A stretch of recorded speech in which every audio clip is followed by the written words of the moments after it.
Is the battery good? It's good enough. So we got to get rolling. All right. Here we are, Real Recovery Talk. I am your host, Tom Conrad. In today's episode, we've got Benjamin B. What's happening, everyone? What's up, Ben? Chilling. It's Friday. You good? I'm good. All right. And we have Alyssa. Hello. Hi, Alyssa. How are you? I'm good. How are you doing? Good. First things first, thank you for tuning in on the podcast app, whichever one that you choose to use. And thank you for watching on YouTube. In the end, if you have any comments, questions, or concerns, you could always reach us. Tom at realrecoverytalk.com and Ben at realrecoverytalk.com. And we ultimately want to help you turn your mess into your message, right, Ben? Yes, sir. I'm getting better. I've been doing a little bit of cardio. You kind of dress like a gangster today. What do you mean? Right? Am I right? It's just the clean white sneakers. Is that what it is? Yeah, it's just like a fresh look. These are Flux.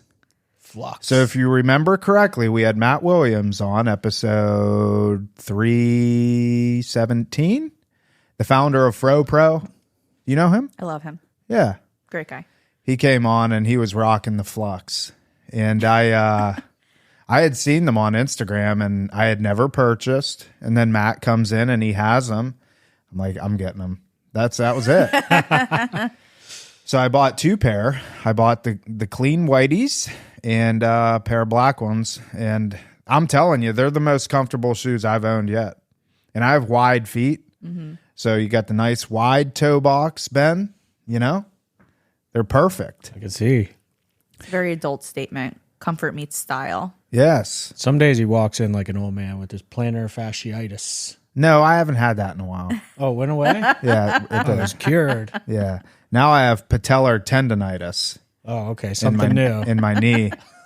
So, and funny enough, I'll be turning 40 in April. So We will be turning 40. that is correct. Ben and I are born same day, same year. Did we tell you that? Yeah, we told you that. Yeah. Pretty interesting. So I feel like Tom tells everybody that. Well, Well, it's- like, did we tell you that? well, I Tom feel would like tell everyone. It's a fun fact. people need to know. Yeah. Yeah. All right, Alyssa, enough about us. How are you? I'm very good.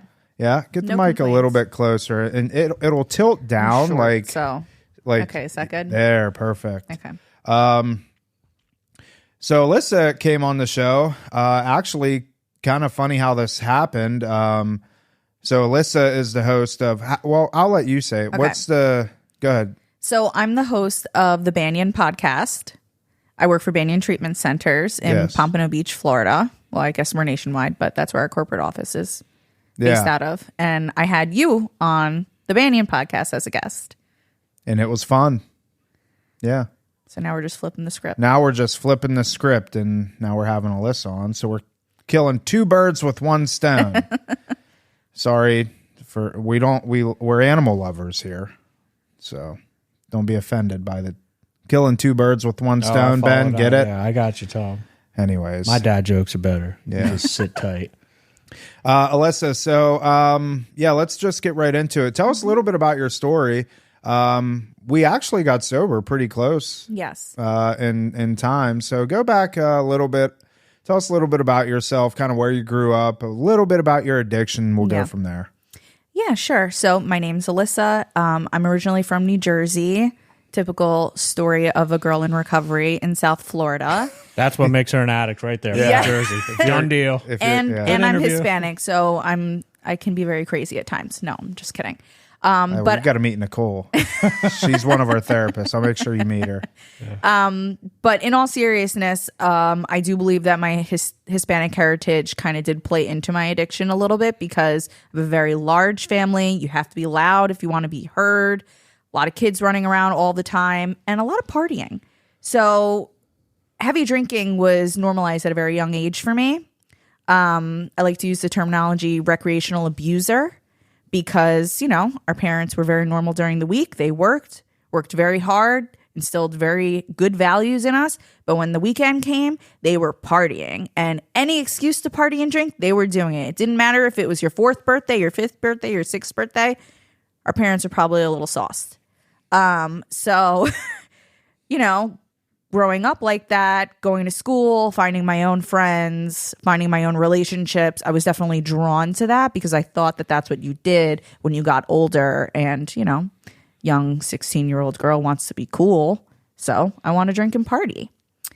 There were also a lot of things that happened in my childhood. I do believe that trauma is a part of my story. Part of being in such a big family, kids bully each other. You know, the parents aren't always noticing, and I definitely felt like I got the brunt of that a lot, and I didn't deserve it.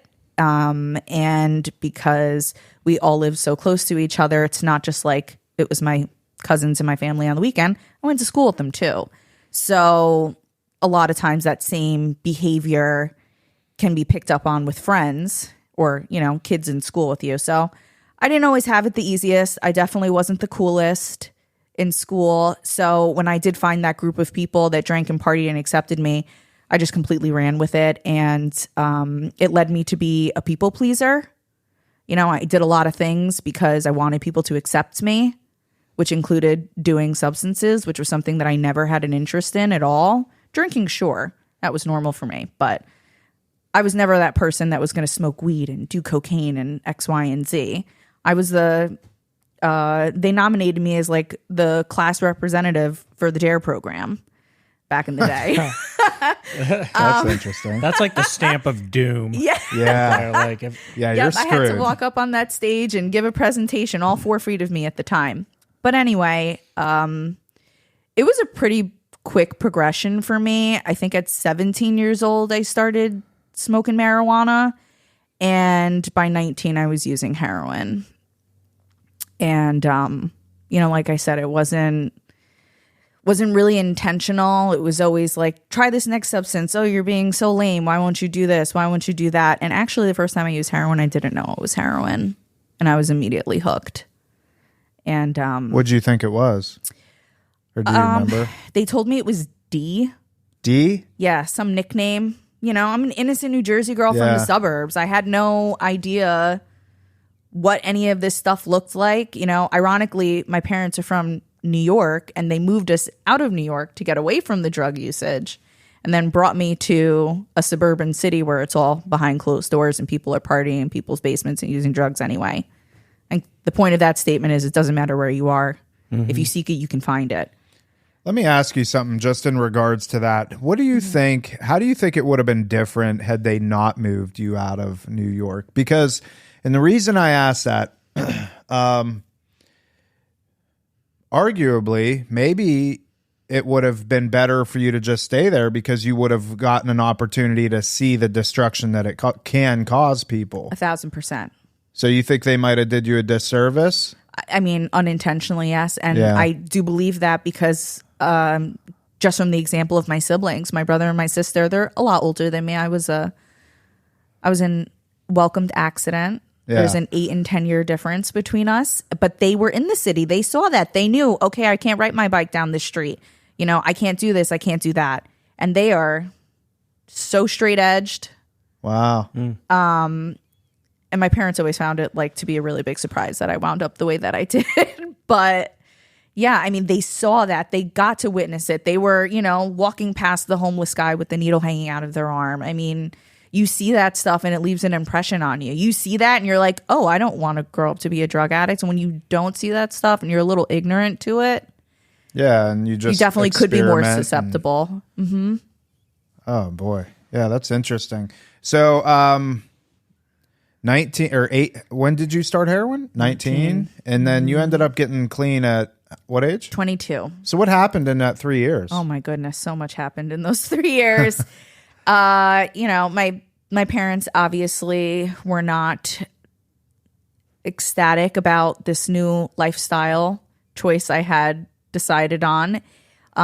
They put down their boundaries, you know, they stuck to them. I was kicked out, but my addiction, unfortunately, was a little bit stronger. I think that once I found something like heroin, for example, the trauma really played into the heavy usage, you know, being truly numb for the first time, really feeling good. And obviously now you have a physical dependency. So it doesn't matter really on the inside. If you want to be a better person, the addiction's taken the wheel at that point. But I mean, I lived in my car for a while. Eventually, I didn't have a car anymore. So I would try to find places to sleep, whether it was at a friend's house.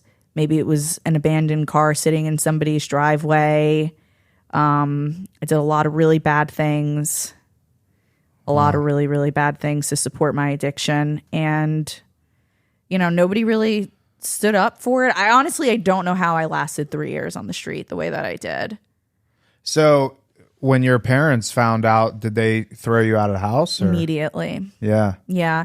There was, my parents had gotten a divorce when I was 17 years old too. So I think that also kind of played into a little bit of me wanting to self-medicate with drinking and partying. But it also allowed me to kind of hide my behaviors because I moved in with my mom. You know, she's working all day. We have a good relationship. I go out at night. I come home, you know, 18 years old. She trusts me. I get in bed. She doesn't see it, whatever. So I was able to hide it for a while, but then eventually you cannot hide that any longer. And everybody starts talking in town. Our family's well known. It gets to my parents. They try to address it with me. They find stuff in my room, you know.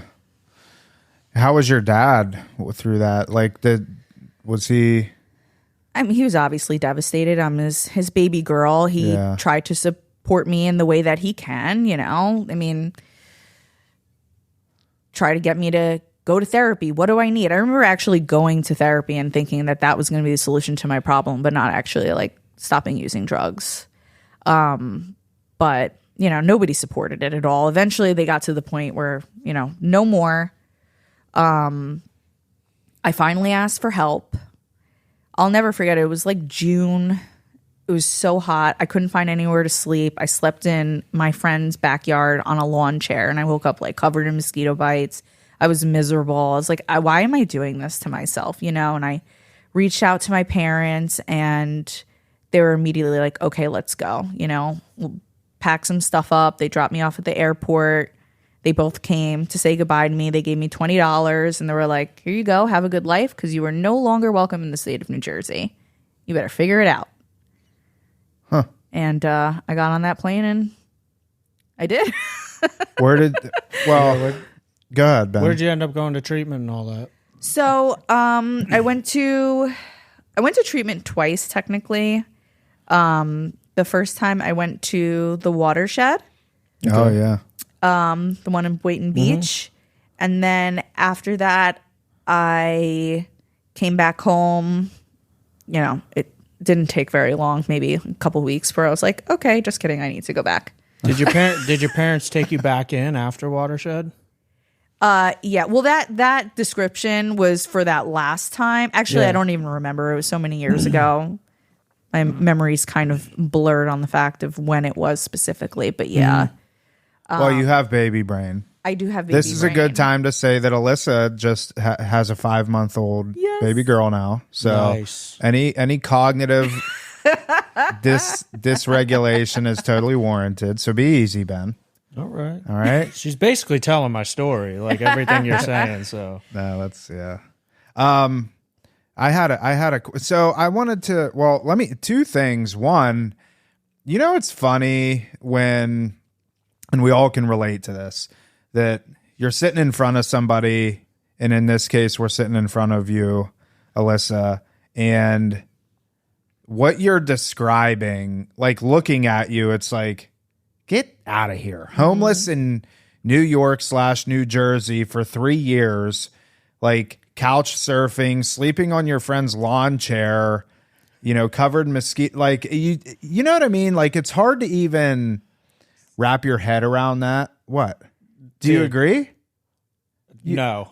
You don't agree. You see that from her. You could picture this? I can see the junkie. Like, it's there. Don't take this the wrong way. This is because I am one. Yeah. Like there's that twinkle in her eye. Like I still got a little bit of junkie pride, you know. Tom's from Pennsylvania. He's Norm, sat on the bar stool. I call that the gangster vibes, though. Yeah, it's like you just know. You know, we speak the same language. I'm a tough cookie. Yeah, I've been through some stuff. You can kind of see it tell. behind my eyes. Exactly. That's what I'm trying to explain. I didn't mean it like in a negative connotation. No, like, it's fine. But Alyssa here looks like a junkie. Yeah, no, you're definitely a junkie. I can tell. No, but it's funny that he brings it up because I told him earlier that there have been plenty of times that I've walked in a room and maybe I wasn't wearing like a cool hoodie that says Antisocial Wives Club on that day. Maybe I was dressed up a little more professional, but that people have said to me, oh boy, here we go. She drank wine with her nanny. Or, oh boy, she just smoked pot. Now she's going to tell us a story. And then I tell them things and they're like, I'm really sorry I judged you. Yeah, I get that with, so a few weeks, maybe it's been like a month now. One day randomly I was running group and no group topics were like coming to me to my heart. And I'm just like, you know what the heck? I'm just going to tell the clients my story today, which I rarely do like in a group setting. Mm-hmm. And that's the feedback I got was like, because they see who we are today. Yeah. And they were like, oh my God, we didn't realize you jammed a needle in your arm 50 times a day for years straight. Like, you know, people can't see it unless they've like been there, you know? Yeah. Sobriety is such a mind trip because it's like you possess a stranger's memories. Wow, I like that. Wait, what? Yep. You possess a stranger's memories. I'm not that person, you know, but I was that person. Oh, wow, yeah. I did the craziest things. And I'm not going to say them on here because I don't want to get arrested for some of the things that I've done. You know, Yeah. I'm just I don't want to be indicted. But yeah. But like, it's unbelievable. You've lived multiple lives in one life. Well, you know what's funny too is like in a way when you said that. Now I'm interpreting what you say in the way that you said it. But like at first I was like, you have a person's memories. I'm almost thinking like I have your memories because the experiences are so similar that like I can feel that feeling on my soul. You know, when you're describing what you're describing, I'm just like it's heavy in here. Yeah, if that makes sense. So you came to Florida and then you went back home and then back to Florida? Yeah. Like, did you relapse when you went back home? Immediately. Yeah. Yeah. I had a nice boyfriend at the time, ex-boyfriend, what have you. He was in prison the first time I came down for treatment. And, you know, we were sending each other love notes while I was in rehab. But he was out when I came back. And the first time I went to go see him, he had bags. And let me ask you this question. When you left treatment that first time, did you have yourself convinced that you were going to stay clean and sober? In a very sick way, yes, I did. But at the same time, I was smoking spice. So. Wow, I haven't heard that in a long time. It's been a while, yeah. It's a different level of insanity. Yeah. You were doing that down here? In treatment. You were a junkie. Yeah. You were one of them. It's like, oh, that's why you see Alyssa come on the pending board. You're like, oh boy. Is that before they had a drug test for it? Yeah, had to have been. Yeah. I mean, it was when I was in PHP, you know, they'd let us out and immediately that's when I went and did. But, you know, it was my first time in treatment. I knew that I didn't want to live the way that I was living, but I didn't really understand and know what that looked like and how I was supposed to do that because the thought of just not using anything was so unimaginable to me. You know, and I didn't really know this recovery world. I was so new to it. I didn't know anybody that had been in sobriety, that went to AA or NA meetings. I knew absolutely nothing about it. Before I went to treatment, all I knew about it was like celebrity rehab on television. Like celebrities went to treatment. I didn't even really know people went. So when I did go and I got sober or, you know, I got help, it was for my heroin addiction. I thought I would drink. That's interesting. For our listeners, spice and K2 was synthetic marijuana, basically. It's really not a thing anymore because marijuana is pretty much legal everywhere. Yeah. So that kind of went away. But it's funny that you bring it up like that, though, too, because with I'm going there to address my heroin. Yes. We were talking with some doctors yesterday that we met with for lunch, and we were kind of talking about people that dip their toe into recovery. Like, you know, I'm going to go to this treatment center and check it out. I'm going to keep the spice going. And a lot of people look at that as like a total negative, you know. Because once in a while we'll get a question from, say, loved ones, parents. I'll just use parents as an example. And they say, well, if they go to your treatment center, what's the chances that they stay sober this first time? And if we're honest with them, we're like, there's a really good chance they're just going to get a taste of what the sobriety world is, the culture, what's there. And chances are, I mean, I hate saying it, other than Tom's a one and done guy for treatment. I got a ton of treatments, Baker Acts hospitals under my belt. But sometimes part of the process is just discovering what's out there as far as 12-step rooms, therapy, you name it. And most people aren't ready to be hit with, there's so much to know about recovery that, like, there's no way somebody can do 30 days. I mean, look, we're still learning about recovery on a daily basis with nearly 13 years of sobriety. Like, it's a never-ending process. So to have this idea, like, I almost feel like people show up to treatment for the first time and they're like hit with a Mack truck full of information, and it's even more than people can process. It definitely is. Yeah. Well, I think a lot of times it's counterproductive because the more, like you said, Ben, the information overload that's why I tell people, honestly, the first 30 days of treatment, and I was just covering this last week with our group, I don't count the first 30 days of treatment as treatment. I really don't, because it's doing just enough to kind of dry you out. You know, the cobwebs are clearing a little bit, but you're in a completely isolated environment. Somebody's chasing you around with a clipboard 24/7. They want to know when you're going to the bathroom, you know, all these sorts of things, tell you when to eat, where to go to group, so on and so forth. Everything's done for you, and very minimal in terms of therapeutic process, I suppose, you know, very surface level type stuff. So it's not until you actually go into more of a long-term type facility. And again, not everybody's even afforded this opportunity. Can people get clean without going to treatment? Sure, they can. You know, it happens all the time. But if people have the opportunities to go to a program like Banyan's or like ours, that, you know, you can be in a facility for an extended period of time. I mean, for us, average length of stay is 3 to 4 months. And that doesn't include the first 30 days. When somebody comes to us after 30 days, we don't take into consideration anything that happened the first 30 days. We have a completely new person. We know nothing about you, so on and so forth. So, you know, inside of that 3 or 4 months of treatment is when they're exposed to all these sorts of things, and exposed to triggers, and exposed to situations that make them uncomfortable, you know, but you're in a safe environment. You have a group of people, a team of people around you that are kind of there to navigate it with you. And that is how kind of a solid foundation of sobriety is built, not just going to a Banyan for 30 days and going back home. Like, the vast majority of people are going to fail. Yeah. You know? So, and it sounds like that was kind of your situation. Yep. It's like the old adage, how to eat an elephant. One bite at a time, Ben. Yeah, exactly.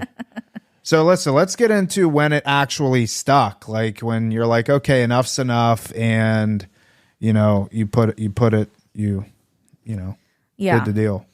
I mean, now that my memory is coming back, that was the second time that they dropped me off at the airport and they said that to me. And I knew in my heart and in my head that I was really, truly done. You know, I wanted to test the waters a little bit. I wanted to confirm what worked, what didn't work. I think I needed to see the level of insanity after being dry for 30 days, how quickly it could come back. And that terrified me. And I still had, you know, my wits to me from being sober for a very short period of time to recognize that and not let my addiction kind of, you know, feed into it.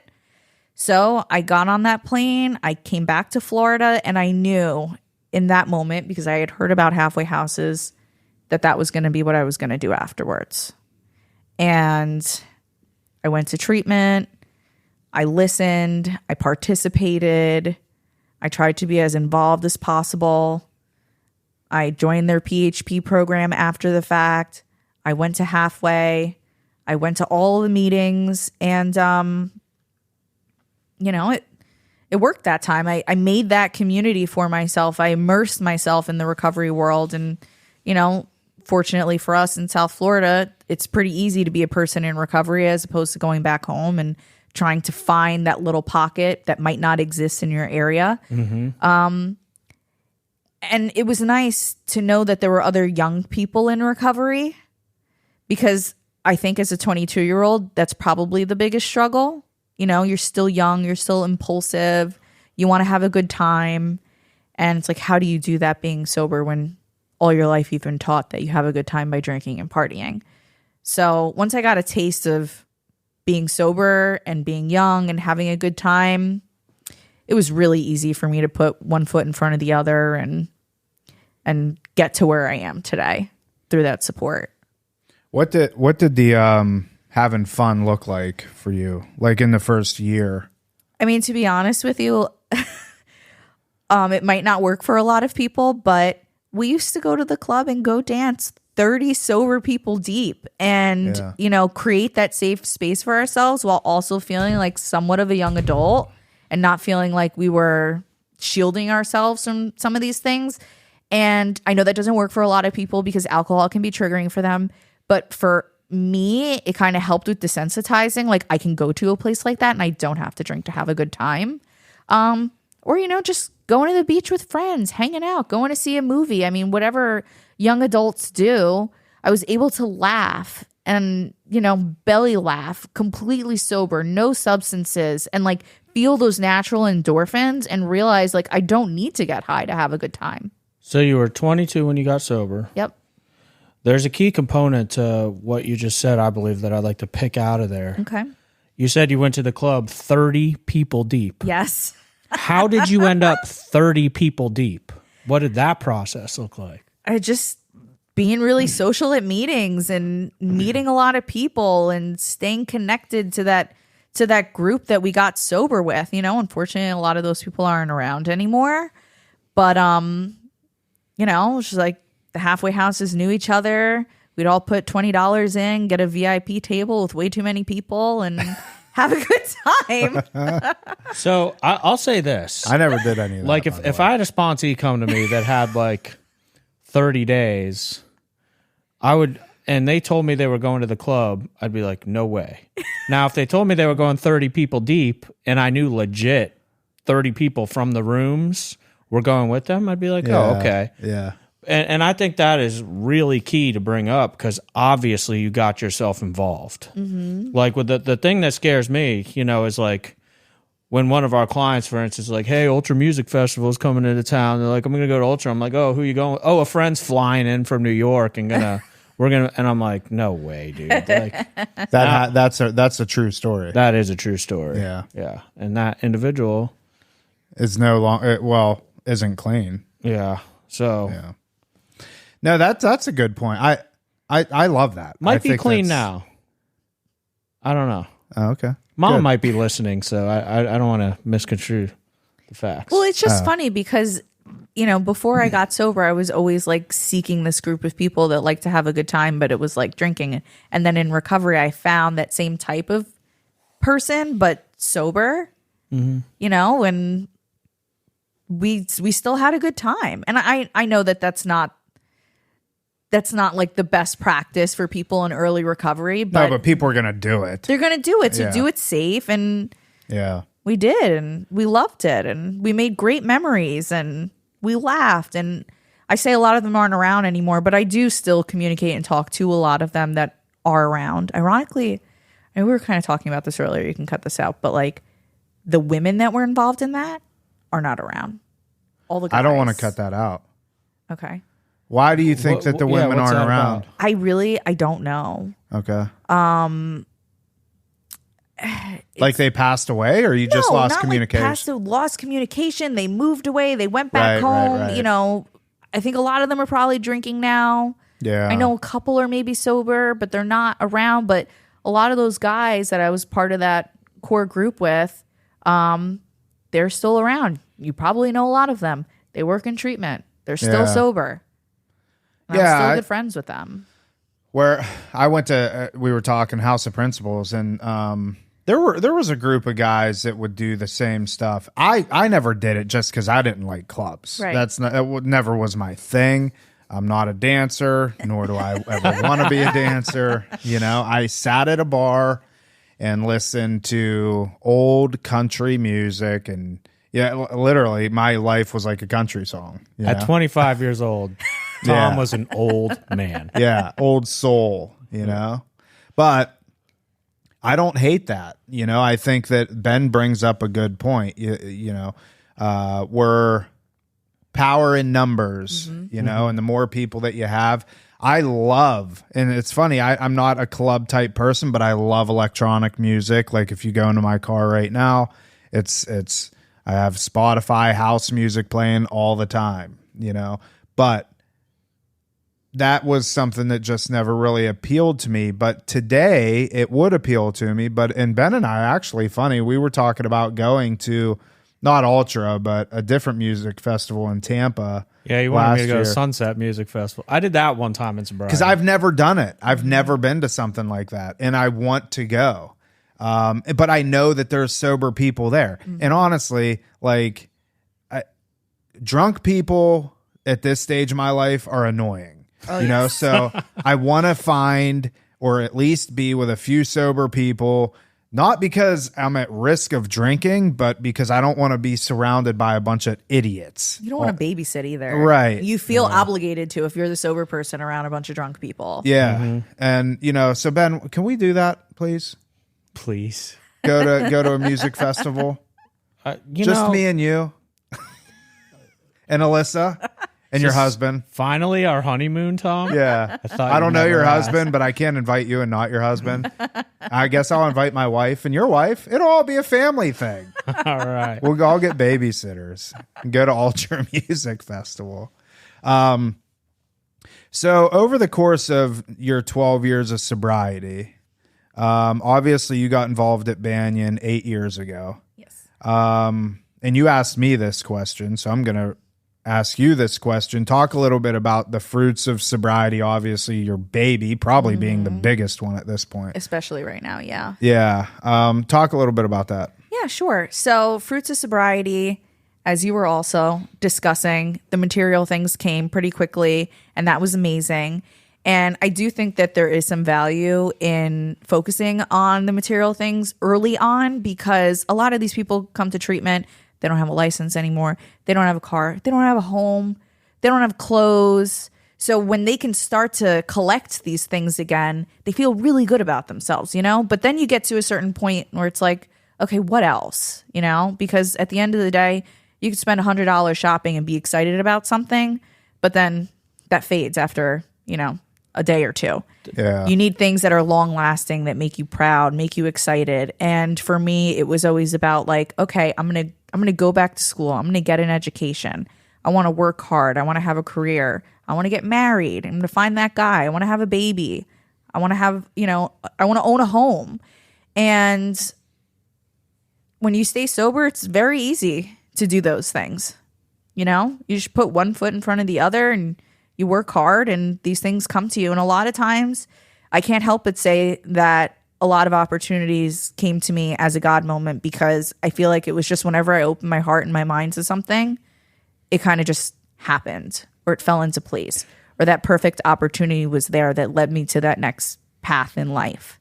Right. And I mean, I have peaked, I feel, in my life. You know, having that little girl, I can't even believe I existed without her, you know? Right. Like I have to pinch myself. I'm like, I can't even believe it's real. I'm getting a little emotional. That's all right. But I wouldn't have any of that if I continued to live the life that I was living, if I didn't take the suggestions from the people that care about me and knew that I was worth more. You know, that was always something that was said to me. And my mom used to always make this joke, like, you were always a leader. The things that I used to do as a kid, we were on a school trip in June and I got the entire bus to sing Rudolph the Red-Nosed Reindeer because I was a leader, you know? I saw this kid getting jumped at the bus stop and I attacked who was attacking him, all 4 feet of me, little spider monkey, and I got in trouble by the vice principal. See, I told you there was the gangster. I could see it. Yes. Yeah. Like I always stood up for justice and for what was right.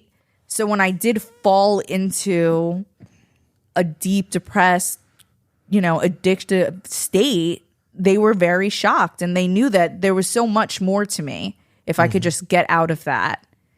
And, that's something that I like to express to others. Like the older you get, that window of opportunity to get your life on track and do better just keeps getting smaller and smaller and smaller. Like, don't wait until tomorrow. Tomorrow's not promised. Right. And from having the experiences I had in my addiction, it just made me a better person today. Yeah. I'm stronger. That was beautifully said. Thank you. Really beautifully said.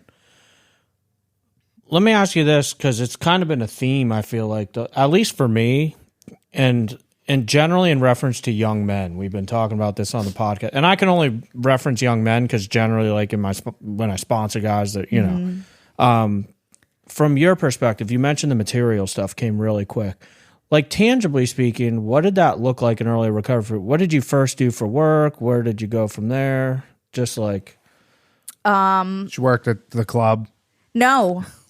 I worked at a call center selling ADT home security. Okay. And then I got promoted to a sales manager, and we started a direct TV campaign. I was a call center girl in the beginning. I don't think a lot of them exist anymore. Huh? I said I don't think a lot of them exist anymore. Well, not reputable ones anyway. Which ADT's ADT's reputable. Yeah. I mean, you there's still the call centers that sell you light bulbs and stuff like that. Yeah. Those still exist. But it's funny that you bring that up, because the materialistic things were like, I got my license back. My license was suspended for a very long time. And then I had the opportunity to buy a car off of someone for like $300. It didn't have AC. One of the windshield wipers didn't work. It was covered in cigarette burn holes, but I was so proud of that thing. Hell yeah. And I would pick up anybody that needed a ride to work and to meetings in that thing, and we would sweat it out with the windows down, but we were just so happy. We were happier than a pig in shit with $25 in our pocket, just being so grateful to be sober and to be alive. Because you earn that. Yeah. We talk about that all the time, and this is why we tell parents, don't enable. You said the car was $300? Yeah, I got it. All right, I heard that correct. And how proud of a $300 car you are. That means so much more than mom and dad handing you a brand new Mercedes because you graduated treatment. Mm-hmm. Just straight Another up. true story. Yeah. And actually, I knew a kid that happened. It was a BMW, and the kid's dead now. Or that's what, yeah. It literally got delivered to the IOP building on one of them, a brand new BMW, on his 30th day of IOP. And the kid was dead within a couple weeks after that. Well, enabling is deadly. But going back to you earn that. And that's, in my opinion, why you hung on to your sobriety. Yeah. I mean, the way I describe it, you're excited about that $300 car too. Yeah. How could you not be? It's so amazing. And people would ask me, oh, do you want money for gas? I'm like, nope, just pay it forward. When you get your car, you pick up people. You do what needs to be done. So how's your relationship now with your siblings, your parents, and stuff like that? Amazing. It took them a couple of years to really be comfortable around me again, but they couldn't be more proud of me. Are they still up north? They are still up north. Everybody is there. I'm the lone wolf down here.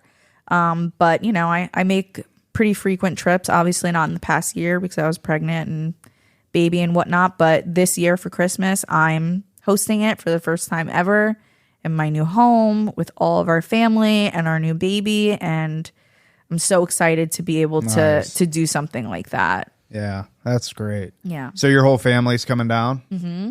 Cool. Where do you live? West Lake Worth. Oh, okay. Yeah. I'm off High Paluxo. Yeah, Lantana and Lyons. Oh, okay. We're like neighbors. Yeah.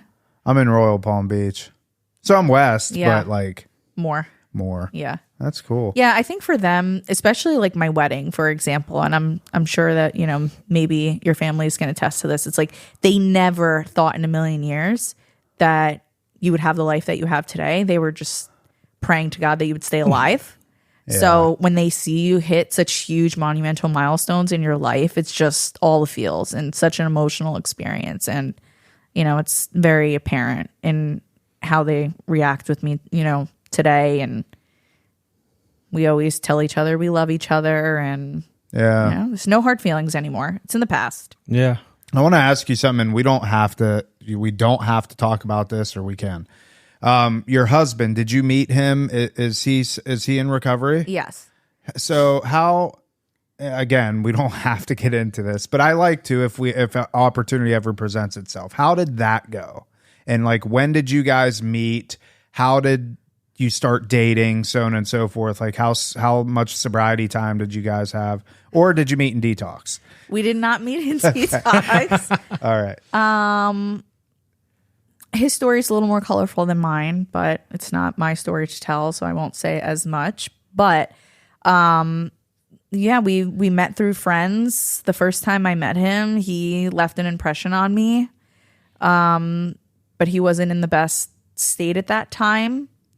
But apparently I also left an impression on him. And for the next year, I would see him around, and he would make such a big stink about saying hello to me that I knew he had a crush on me, but he wanted to wait until he was a little more of sound mind and body before he attempted anything, you know? But, you know, he's my best friend. He's my favorite person, you know, kind of like how you guys talk about, you just read each other's minds and you say the same things. I know what he's about to think based on the last thing he just said. And, you know, we support each other through anything and everything. You know, we've both been through a lot during our time in recovery, and, you know, we're always there for each other. I brought that up just because, and I like what you said, that well, at least it sounds like he kind of put the brakes on until he was in a better place. Yes. And that is kind of what I want to highlight through asking that question, because a lot of times, and we all know this, that like in early sobriety, or even we're not sober yet, but maybe we've been sober, relapsed, or whatever the case is, like hormones are going crazy. Like it's very easy for people, especially both young in sobriety, to focus on the wrong things, you know, and being in a relationship with somebody is, you know, Ben and I say it all the time. It's either sex or money is gonna take somebody out, generally before anything else. And you know, so that's why I wanted to ask that. And it sounds like he did the right thing and you know, made sure, hey, I need to be in a better place. And I ask this to people all the time. It's not my saying. I got it from Andy Stanley, who's a pastor at North Point Church, and he has a like a series. It's called The Rules of Love, Sex, and Dating. And inside there, he asks the people, he says, in particular to single people, are you the person that you are looking for is looking for? And I ask that to our clients all the time, because they're like, you know, swiping left, swiping right, you know, on going dating, doing all this stuff. And it's a very simple question. Are you the person that you are looking for is looking for? Do you represent what it is that you're looking for in somebody else? And if you're not, then you got some work to do. And if you are, that could be good and bad. You know? My sponsor said to me, the girl that I'm looking for now is not the same girl I'm going to be looking for when I'm done with 12 steps. Right. Have X amount of years under my belt of sobriety. Two different things, completely. Yeah. And it sounds like you guys went about it the right way, you know, and as people should. And it pains me to see when you have young guys, young girls, they get sober, they meet in detox, and next thing you know, they're pregnant. Oh, it's terrifying. I can't. You know, and it happens all too often, too many times that we care to admit. And well, Ben being, you know, and I don't know. That's why I wanted to bring it up. Well, the problem with that is that because they had a baby when they weren't mentally ready, and because they met in detox, they're more susceptible to overdosing. And a lot of children are growing up without parents now. Yeah. And it kills me every time I see it. You know, coming from somebody that has almost 12 years I just had a baby. It was hard. Yeah. It's not easy. It is life-shattering changing. And I wouldn't change it for the world, obviously. I love her, but you don't know how intense it's going to be until you've experienced it. People can tell you till they're blue in the face. It doesn't matter. You have to go through it yourself to know how you're going to react to it. And if you're not ready mentally, that can be really dangerous. Yeah. How's the 5 months been for you for like sleep and stuff like that? She's amazing. That's good. She sleeps through the night. Every once in a while, they go through their growth spurts. She needs a little bit more love and affection, but that's okay. And it's not me. I mean, some of it's me, but it's her. She's just awesome. Yeah. What's her name? Madeline. Oh, I like that. Maddie That's a good Grace. name. Maddie? Yeah. So my daughter's name's Hattie, and then Winnie, and then Levi. But, well, if the first one's great, that means the second one's going to be a terror. Yep, I'm aware. I'm not expecting it to go the same at all. Yeah. Well, that's awesome. Well, Ben, you have anything else? No, I'm sure there's so much more we could talk about, but that was all. I love it, just to be straight up, and it kind of alludes or is connected to what you said earlier about a lot of the women aren't around for whatever reason. Like when we get a strong woman in recovery on the podcast, Yeah. I freaking love that. Yeah, it's good. Thank you. So if you have any other recommendations, we will gladly, anybody can Yeah. come on. Yeah. There's no Okay. application process or anything like that. We'll have anybody. So, cool. All right. Well, thanks for coming on. Of course. Thank you so much for having me. Thank you. All right. That is it for this episode of Real Recovery Talk. Thank you for tuning in. In the end, if you have any comments, questions, or concerns, you could always reach us, Tom at realrecoverytalk.com and Ben at realrecoverytalk.com. And ultimately, we want to help you turn your mess into your message. That is it. We will see y'all later.